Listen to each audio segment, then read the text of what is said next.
Engkau pagi ini Bapa. Haleluya. Haleluya. Mari kita katakan, kami bangga memiliki Allah seperti-Mu, dan waktu selanjutnya saya serahkan kepada hamba. Kami bangga memiliki Allah seperti-Mu. Kami bahagia menjadi milik-Mu. Kami memuji, kami menyembah nama-Mu, Yesus. Engkau yang maha kudus, Engkau yang maha mulia, Engkau yang kami tinggikan, Engkau yang utama dari segala-galanya, Tuhan. Biarlah ini pengakuan kami, karena kami tahu, kami sadar sepenuhnya Tuhan, semuanya Engkau telah lakukan, Engkau telah berjuang, dan Engkau telah menang, bahkan menyediakan tempat bagi kami. Kami bangga punya Allah yang selalu hadir, yang selalu memberkati dan menolong kami semuanya. Terima kasih ya Tuhan. Saat ini kami mau membaca, merenungkan firman-Mu. Tuhan tolong kami, Tuhan mampukan kami. Roh-Mu yang kudus berbicara bagi kami. Pakailah hamba-Mu yang penuh dengan keterbatasan ini. Demi dan melalui Tuhan kami Yesus Kristus, kami sambut firman-Mu pada saat ini. Haleluya. Amin. Silakan duduk Bapak Ibu Saudara yang terkasih dalam Tuhan.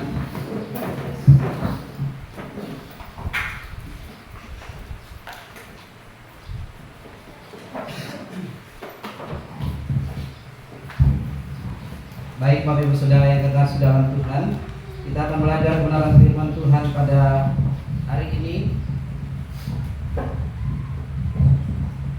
Terdapat di dalam Kolose pasal yang pertama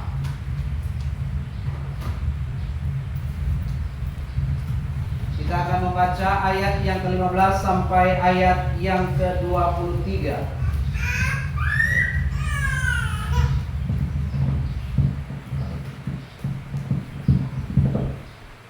Kolose pasal yang pertama kita akan membaca ayat 15 sampai ayat 23.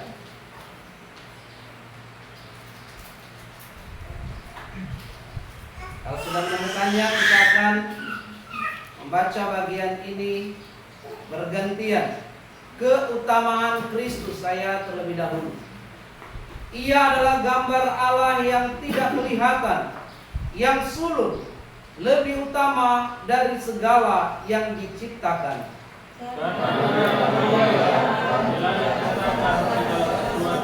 Yang ada di surga dan yang ada di bumi, yang kelihatan dan tidak kelihatan, baik singgahsana maupun kerajaan, baik pemerintah maupun penguasa, segala sesuatu diciptakan oleh Dia dan untuk Dia. Ia ada terlebih dahulu dari segala sesuatu, dan segala sesuatu yang ada di dalam Dia. Ialah kepala tubuh, yaitu jemaat. Ialah yang sulung, yang pertama bangkit dari antara orang mati, sehingga Dia yang lebih utama dari segala sesuatu. Karena seluruh kepenuhan Allah berkenan diam di dalam Dia, dan oleh Dialah Dia mempermainkan segala sesuatu dengan dirinya, baik yang ada di bumi maupun yang ada di surga. Sesudah Dia mengadakan perdamaian pada Kristus. Juga kamu yang dahulu hidup jauh dari Allah dan yang memusuhinya dalam hati dan pikiran, seperti yang nyata dari perbuatanmu yang jahat. Sekarang diperdamaikannya dengan dalam perjanjiannya untuk menempatkan kamu kurus dan tercela dan terjaga di hadapannya.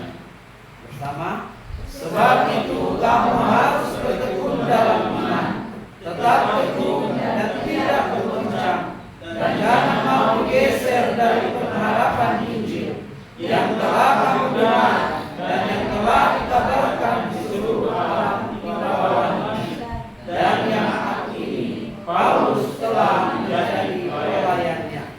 Amin. Shalom Bapak Ibu Saudara. Shalom. Ya, kita bersyukur pada saat ini bersama-sama kita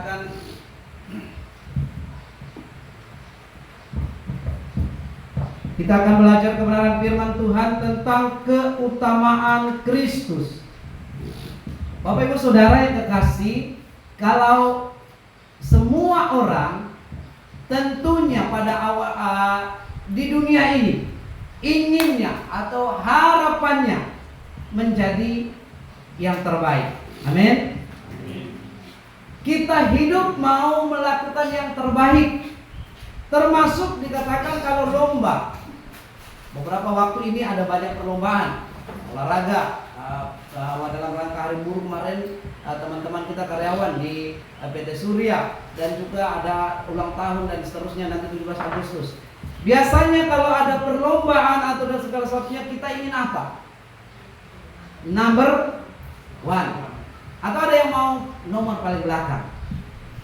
Kalau ada yang mau nomor paling belakang, berarti dia dipertanyakan mau ikut lomba atau hanya ingin senang-senang saja, atau istilahnya tidak punya motivasi untuk menang. Keutamaan Kristus. Yesus adalah nama spektakuler. Wow. Kenapa spektakuler? Dia besar, dia agung, dia dikenang bahkan sepanjang zaman. Sejak kelahirannya yang tanpa melalui kemauan manusia, melalui perawan yang bernama Maria yang sungguh unik. Pelayanannya, ajarannya, mujizatnya, kematiannya, kebangkitannya, bahkan kenaikannya yang hari ini kita peringati, sungguh luar biasa, unik dan berbeda.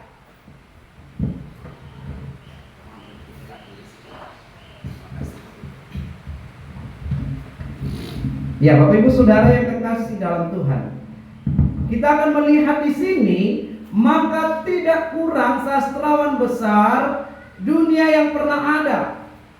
Bahkan pernah Khalil Gibran pun dalam karya besarnya Jesus the Son of Man menggambarkan dalam bahasanya yang unik bahwa sosok yang bernama Yesus itu bagai keharuman langit yang berpadu dengan mawar bumi. Laksana sosok yang sanggup melemparkan matahari, meski mulut matahari tetap tersuap. Nama itu nama di atas segala nama.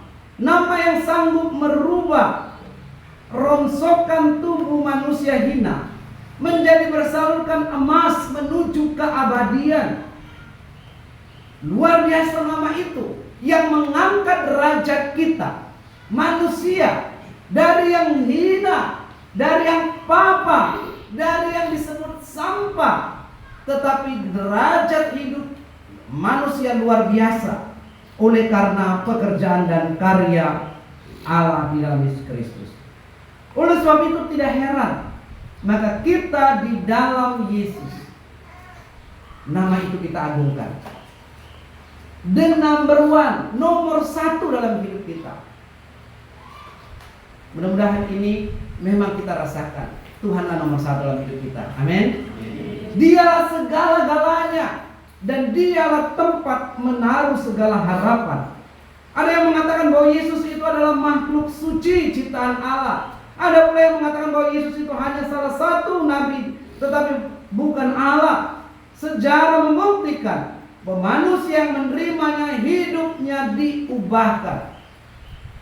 Sekaliber atau sejahat Paulus bisa diubah menjadi hati yang lembut dan penuh menjadi pelayan, bahkan bertahan sampai melayani itu dalam akhir hidupnya.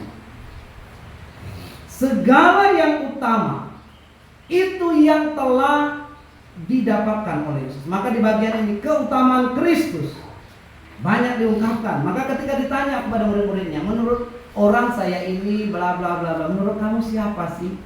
Ada yang bilang, oh engkau seorang nabi yang datang. Oh ada yang bilang, oh engkau Elia yang menjelma kembali. Roh Elia ada padamu, yang berani, yang menyatakan kebenaran dan seterusnya. Tapi Petrus dengan jelas berkata sebagai ungkapan pengakuan gereja sampai hari ini. Engkau adalah anak Allah. Engkau adalah Allah, anak Allah yang hidup. Matius pasal 18 ayat 18. Nah, bagaimana pengakuan ini membuat semua orang melihat bahwa Yesus adalah Allah yang berkuasa. Bagaimana Nikodemus yang kita pelajari kemarin mencari Tuhan karena ada something wrong, ada sesuatu yang dia lihat di dalam Yesus Kristus. Dan bagaimanapun gereja pada saat ini, proyek terbesar adalah menyebarkan nama Yesus sampai ke ujung bumi. Dan gereja ini ada oleh karena proyek itu. Yesus diutamakan dalam hidup. Yesus yang menjadi dasar berdirinya gereja kita. 1 Korintus 3 ayat 11. Tidak ada nama lain yang diletakkan bagi gereja ini selain nama Yesus Kristus. Nah, Bapak Ibu Saudara yang kekasih, walaupun banyak dipertanyakan dan dipertentangan, namun dalam kitab Kolose, khususnya pasal 1 ayat 5 sampai 23, adalah suatu kitab apologet. Apa itu apologet? Pembelaan iman. Adalah suatu ungkapan menjawab pertanyaan yang banyak orang yang menyaksikan tentang siapa Yesus. Yang berdasarkan sejarah penyelamatan, mereka minta bukti iman untuk meneguhkan iman jemaat Kolose. Kenapa? Rupanya ada banyak dipertanyakan Yesus yang sesungguhnya. Jemaat di Kolose berhubung adanya ajaran palsu, orang-orang yang tidak sungguh-sungguh ikut Tuhan. Bahkan mereka lebih cenderung mempertanyakan kebenaran yang diajarkan oleh Tuhan Yesus. Maka dalam nas ini kita akan belajar ada paling tidak 4 poin menggambarkan keutamaan Kristus. Yang pertama, ayat yang ke-15. Mari sekali lagi kita baca bersama-sama. 2, 3. Ia adalah gambar Allah yang tidak kelihatan, yang sulung lebih utama dari segala ciptaannya. Keunggulan atau keutamaan number 1 yang dilihat di sini, keutamaannya adalah Dia adalah Allah yang kelihatan. Maka kalau orang bertanya, di mana Tuhanmu? Lihat pada diri Yesus Kristus. Pada peristiwa pembaptisan Yesus dalam rangka permulaan pelayanan di bumi, suara Allah sendiri dari surga mengatakan dalam Markus 1 ayat 11, Engkaulah anakku yang kukasihi, kepadamulah aku berkenan. Allah berkenan sepenuhnya. Bapak Ibu Saudara yang kekasih, kalau kita berkenan kepada anak kita, maka segala sesuatu kita curahkan kepada anak-anak kita. Amin. Atau ada kita berkenan kepada anak kita cuek bebek, terserah masa bodoh, tidak mungkin. Kalau kita berkenan kepada sesuatu dan termasuk anak kita curahkan semuanya, apapun juga. Demikian juga dikatakan Bapa di surga, Dia berkenan kepada Dia mencurahkan segala-galanya. Dia adalah wujud Allah yang tidak kelihatan, sehingga menjadi kelihatan, dilihat, dialami, diraba, dan dia hidup bersama dengan manusia dalam rupa insan sebagai manusia, tetapi dia ada hidup karakternya, wibawanya, kuasanya, otoritasnya. Dia segala-galanya, merendahkan dirinya, turun ke bumi supaya dapat mengkomunikasikan langsung dengan manusia. Antara aku, engkau, Allah dan manusia. Bukanlah maksudnya kita menyekutukan semuanya, tetapi Dia telah menyatakan, inilah kalau mau melihat sang pemilik hidupmu yang utama. Maka dalam nama Yesus, bukan hanya kita menyebut itu sebagai sebuah slogan, tapi kita mengakui Dialah segalanya, Dia bagiku. Masih ingat lagu itu? Kalau Bapak Ibu Saudara mengatakan lagu itu, Dialah segalanya, anything. Di dunia ini tidak ada yang bahkan dikatakan tidak ada yang kuingini di dunia ini selain Engkau. Luar biasa itu bagian itu. Walaupun kita sebenarnya banyak keperluan, banyak keinginan, banyak tetapi biarlah pandangan inilah karena Kristus yang utama. Dengan demikian, Jika dia adalah gambar Allah, tidak perlu diragukan lagi. Dia sanggup melakukan segala perkara dan telah melakukannya. Dia gambar Allah yang kelihatan karakter ilahi di dalam dirinya. Dia Allah 100%. Begitu sayangnya, cintanya kepada manusia. Maka dari tempat ketinggiannya, dikatakan ayat berikutnya, karena di dalam dia telah diciptakan. Dan dari keistimewaannya, dia mau datang kepada manusia. Yang kedua, dia adalah pencipta, bukan yang dicipta. Ayat 16. Dialah telah di dalam dialah telah diciptakan segala sesuatu. Di mana? Surga, di mana? Bumi, di mana? Yang ada di bawah bumi, yang tidak kelihatan, singgasana dan seterusnya. Segala sesuatu diciptakan oleh Dia dan untuk Dia. Ini pengakuan gereja dan kita semuanya. Pada peristiwa ini kita melihat bahwa ayat Kejadian pasal 1 ayat 1 sampai 2 diulangi kembali. Pada mulanya Allah menciptakan langit dan bumi. Jadi ini pun apologet, tahu apologet, menjawab. Sehingga kalau dipertanyakan, masa Allah mau menjadi manusia berarti diciptakan? Tidak. Dengan jelas di sini dikatakan, Dia dalam wujud kealahannya, Dia adalah pencipta. Tetapi sebagai manusia, Dia lahir berinkarnasi sebagai manusia untuk dapat menyelami, mengasihi, memberikan segala-galanya, perhatian, bahkan nyawanya bagi kita semua. Bumi belum berbentuk dan kosong pada awalnya, tetapi di dalam Dia, termasuk di dalam Yesus, kita diselamatkan. Allah juga menciptakan langit dan bumi, singgasana, pada dikatakan segala sesuatu yang ada di bawah maupun yang ada di atas, yang kelihatan dan yang tidak kelihatan. Apa yang tidak kelihatan? Dunia gaib tidak kita bisa lihat, tetapi Tuhan menciptakan. Maka ada orang bertanya, kalau begitu kenapa Tuhan menciptakan yang gaib-gaib? Apa sih tujuannya? Sebenarnya yang gaib-gaib dulu itu melayani Tuhan semua sebelum kejatuhan Lucifer dan teman-temannya. Maka keistimewaan Dia di dalam Dia. Yohanes 1 ayat 14 dikatakan di dalam Dia, intinya bahwa Yesus itu adalah pencipta itu sendiri. Ada pada mulanya, bukan yang diciptakan. Dia adalah Allah itu sendiri yang hadir di dalam bumi dan dalam rupa manusia, supaya bisa apa? Berkomunikasi, supaya bisa apa? Mengerti, supaya bisa apa? Mencurahkan kasih dan perhatian. Kemarin kita belajar minggu lalu tentang Tuhan Yesus berdoa bagi murid-muridnya. Maka untuk merasakan itu, maka Dia harus hadir seperti murid-muridnya atau manusia. Maka dikatakan Yesus dalam kapasitasnya sebagai sosok manusia, Dia tidak hanya memegang satu gelar sebagai nabi. Apa fungsinya nabi? Menyampaikan firman, dan juga menyampaikan nubuat. Dia bukan hanya sebagai imam. Apa itu tugasnya imam? Menjadi perantara supaya kita ada dekat dengan Allah yang berdosa ini. Dia menjadi perantara, bahkan dirinya sendiri Dia korbankan. Terus menjadi apa lagi? Tugasnya Dia raja.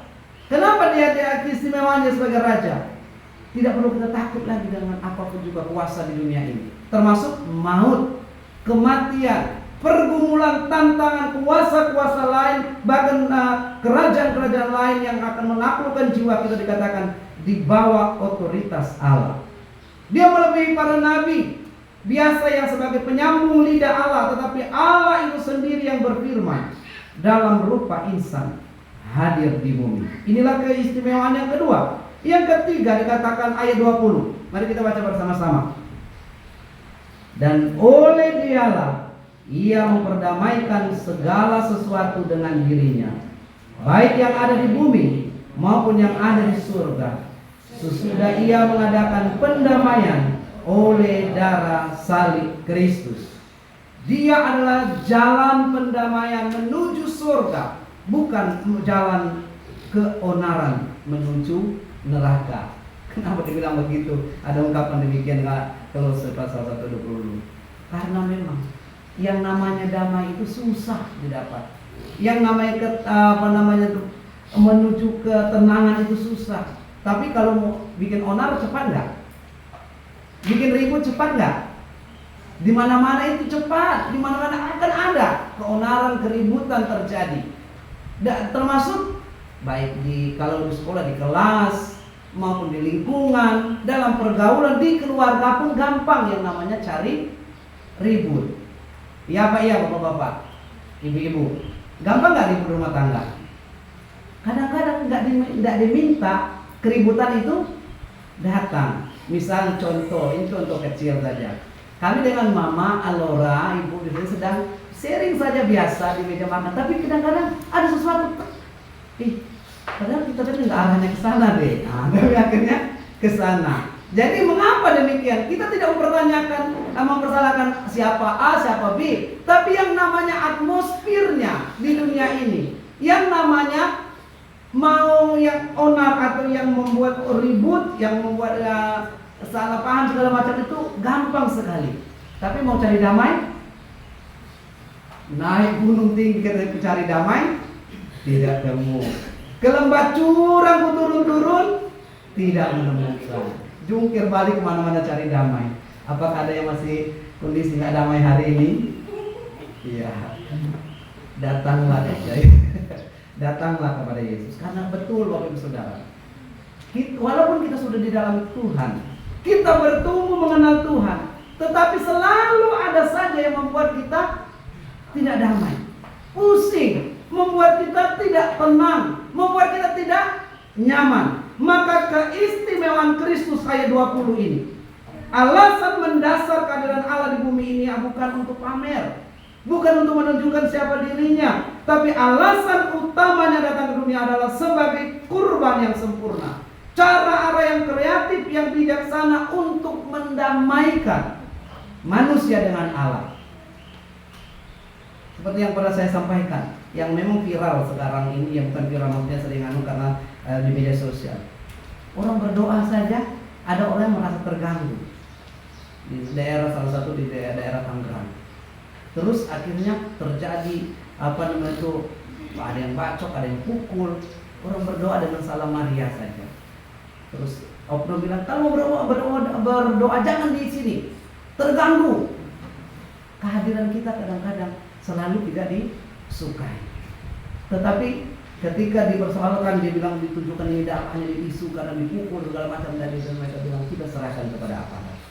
Kalau kita mau melawan, bukan hanya karena kita sedih bela-bela segala macam, tetapi kita ingin membawa damai. Luar biasa. Di tengah situasi yang kalut, di tengah kita dia tidak disukai, di tengah kehadiran kita disalahkan dan seterusnya, biarlah kita menjadi teladan untuk membawa damai. Kalau mau membawa ribut, membawa onar, gampang. Tapi membawa damai perlu perjuangan. Makanya Yesus berjuang mati-matian untuk membawa damai.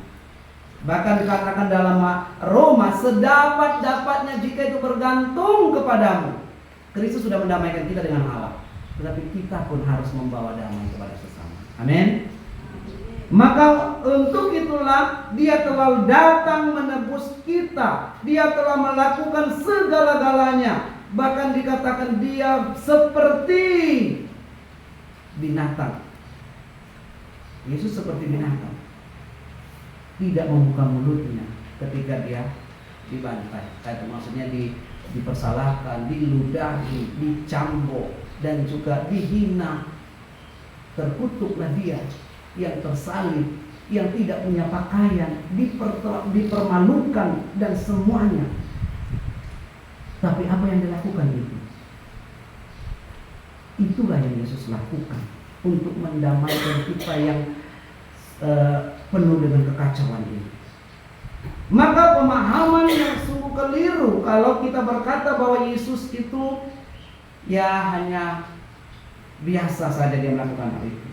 Kalau kita menonton film The Passion of the Christ, sungguh luar biasa. Jalan pendamaian yang harus dia tempuh menurut cara Allah, itulah bukti kasih yang terbesar kepada manusia berdosa.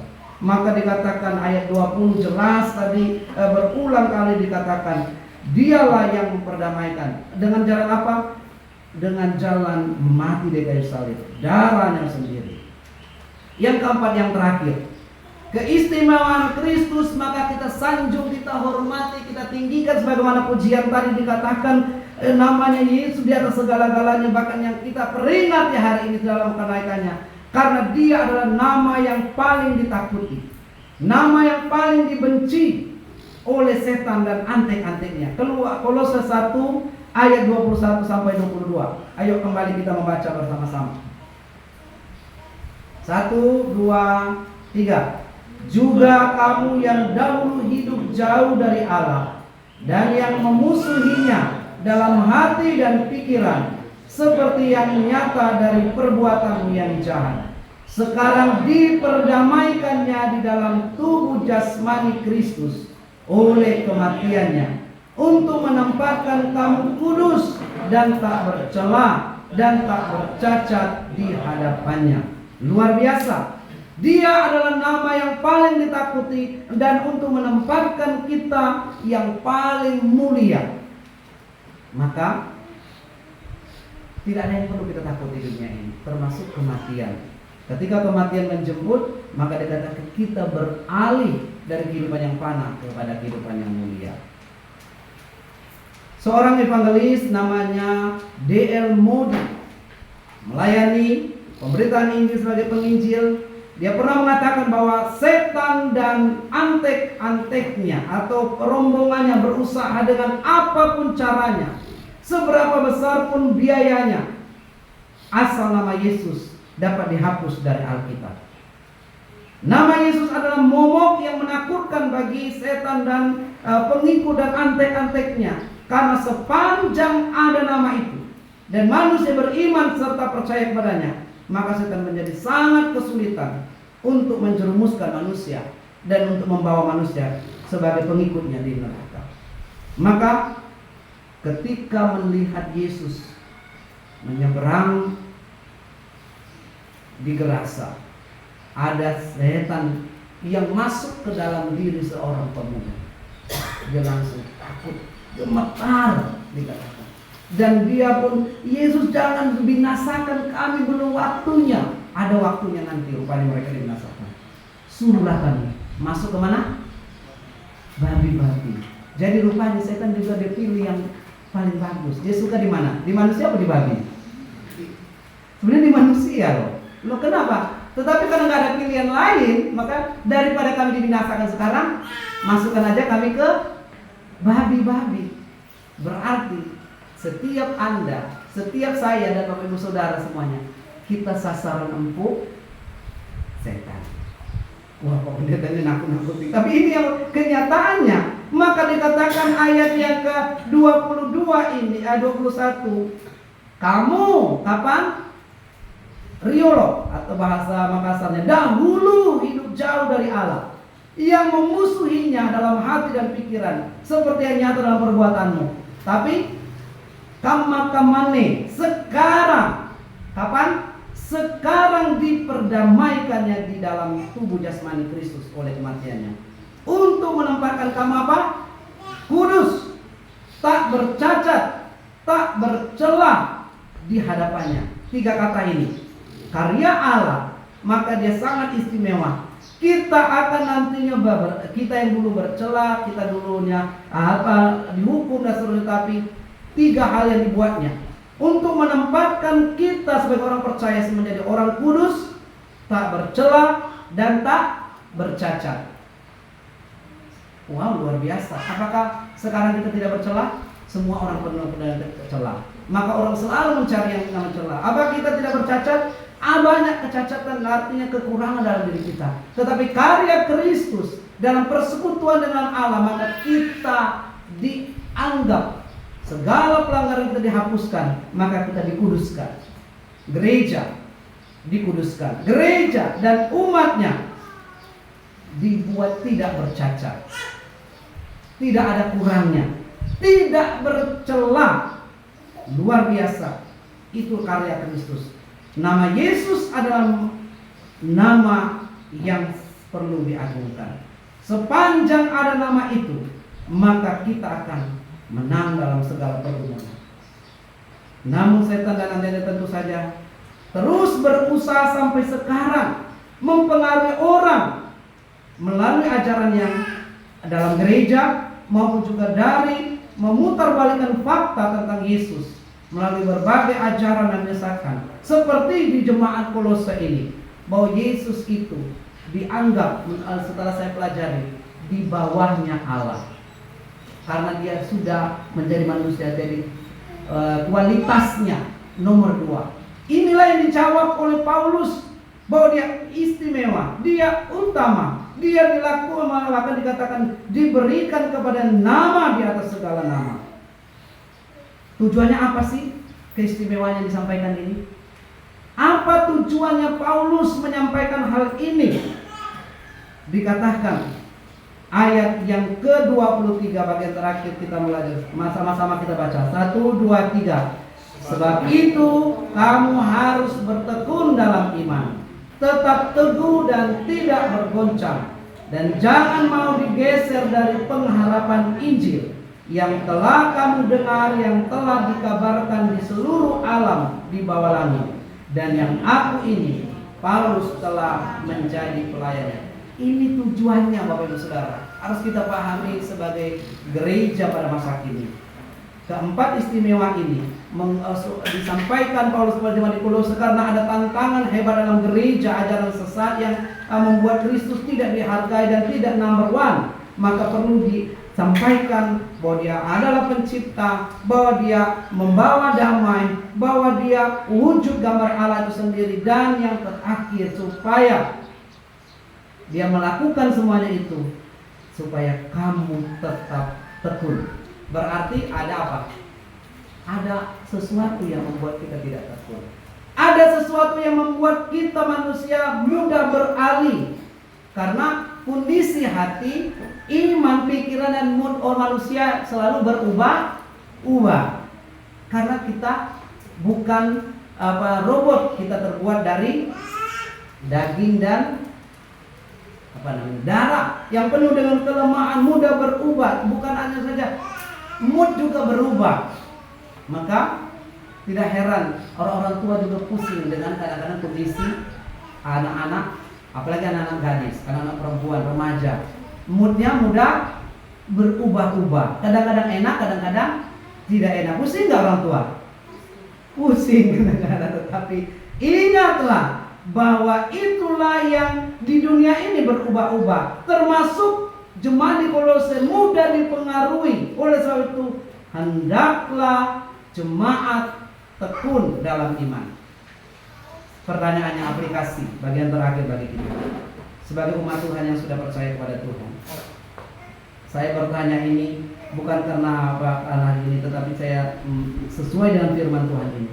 Masihkah kita bertekun dalam iman? Atau sudah mulai goyah? Atau sudah mulai berpikir kayaknya dan mulai galau?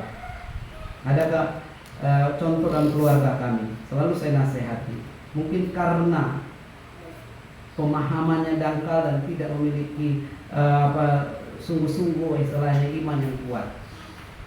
Salah satu anggota keluarga kami meninggalkan Tuhan, setelah itu menikah, istrinya dipanggil oleh Tuhan, menikah lagi, terus sekarang sedang cari lagi. Tidak mau yang ketiga yang dia mencari. Tapi dia meninggalkan Tuhan. Masih muda, di bawah saya 15 tahun. Tapi sudah doa. Tetapi selalu penuh dengan galau, selalu penuh dengan enggak ada kepastian dan seterusnya. Saya bilang, nak, kali saya anggap anak-anak kakak saya kedua, kembali kepada Yesus Kristus yang pernah engkau sebut dari kecil, maka engkau akan mendapatkan kedamaian dan ketenangan. dunia akan berubah. Segala situasi, kondisi, kekalutan hidup akan terjawab di dalam Yesus Kristus. Iya Paman, doakan saja. Tidak ada yang dapat memberikan kedamaian yang sejati selain di dalam Yesus Kristus. Tidak ada yang dapat membuat kita tenang di dunia ini, termasuk kalau uang banyak bagus nggak? Enak nggak? Enak. Segala kemana-mana uang. Misalnya bahkan segala sesuatu segala itu, tapi uang tidak menjamin kedamaian. Uang tidak menjamin kedamaian. Hanya Yesus jawaban hidup kita yang tertinggi. Oleh sebab itu, bagian terakhir 23 ini, jangan lepaskan kepercayaanmu. Pertama, tetap teguh, jangan bergoncang, jangan apa lagi? Bergeser. Artinya stay, tetap pada pengakuan itu. Kenapa? Rupanya ada kecenderungan jemaat di Kolose ini.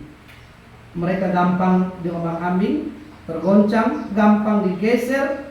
Maka dikatakan tetaplah teguh, tidak bergoncang, jangan mau digeser dari pengharapan Injil yang telah kamu dengar dan yang saya Paulus telah melayani. Bapak Ibu Saudara, di hari kenaikan ini, ayo kita kembali merefresh hati kita, iman kita.